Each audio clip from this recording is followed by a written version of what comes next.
Hi, welcome to IPSE's latest Freelancer News Roundup. It's been another incredibly busy couple of weeks in the news, and I'm joined by Andy Chamberlain, who's IPSE's Deputy Director of Policy. So we're going to start with Carillion, who over the last few weeks have had to enter liquidation, and there's been a lot of discussion around that and the associated ramifications.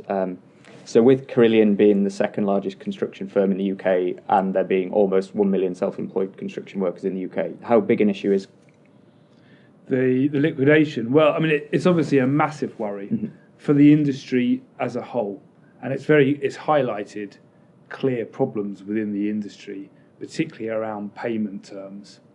But I do think that, as you say, there's 1 million self-employed people in construction. That makes it the biggest sector, the biggest single sector for self-employed people, and I think that there's no reason why that's going to change. Construction will still be a place which lends itself to self-employed workers. Getting those workers paid on time, that's the key thing, and getting the subcontractors paid on time so they can pay the workers, that's the issue that's been highlighted by Carillion.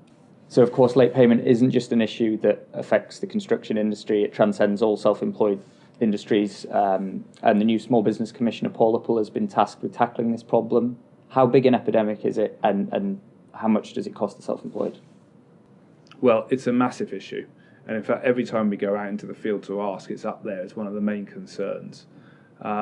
It's a cash flow issue, and people go out of business because they don't get paid on time.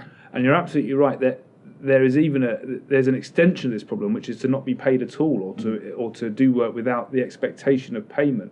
And we've done some work on that called No Free Work, which is a campaign to highlight that issue.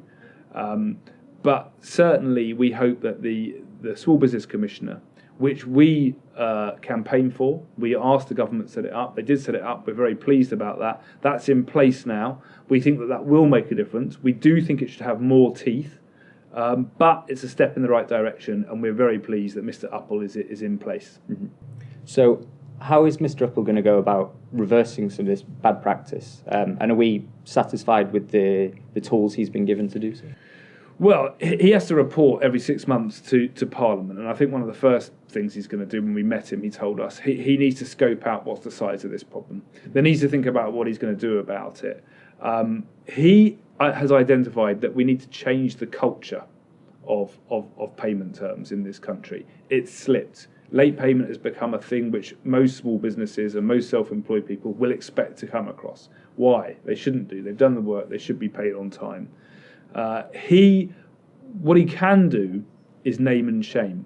So if there is a large company which it transpires is not paying its suppliers, its subcontractors, its self-employed businesses on time, he can highlight that. And I would have thought that in many cases that would be something which a large company would want to avoid. So diverting away from the whole issue of late payment for a second, we were invited in the last couple of weeks to give evidence to a select committee about universal credit and its impact on the self-employed. We know that the self-employed are unfairly hit by universal credit. Why is that? Can you talk about that issue a little bit? Yeah, sure. So self-employed people are likely to be worse off under universal credit than comparable job seekers looking for employment. And the reason is because of something called the minimum income floor, which has been introduced only for self-employed people. And the minimum income floor is it's an assumption by government that your business will generate a certain amount of money for you. And it's calculated on minimum wage times 36 hours a week. If your company fails to do that, the universal credit system will not make up for that. Now, if you're a job seeker looking for employment, there is no minimum income floor, and so the benefit system will make up for everything that you're entitled to, whereas part of your entitlement is taken away by the minimum income floor if you're self-employed. Perfect. Thank you, Andy. So join us next week when we'll be discussing the findings of our latest Freelancer Confidence Index. Again, the news isn't particularly good. Things like Brexit, government policy, and a slump in freelancer day rates has affected their lack of confidence in the UK economy. So join us next week when we'll be discussing all of that. Thank you.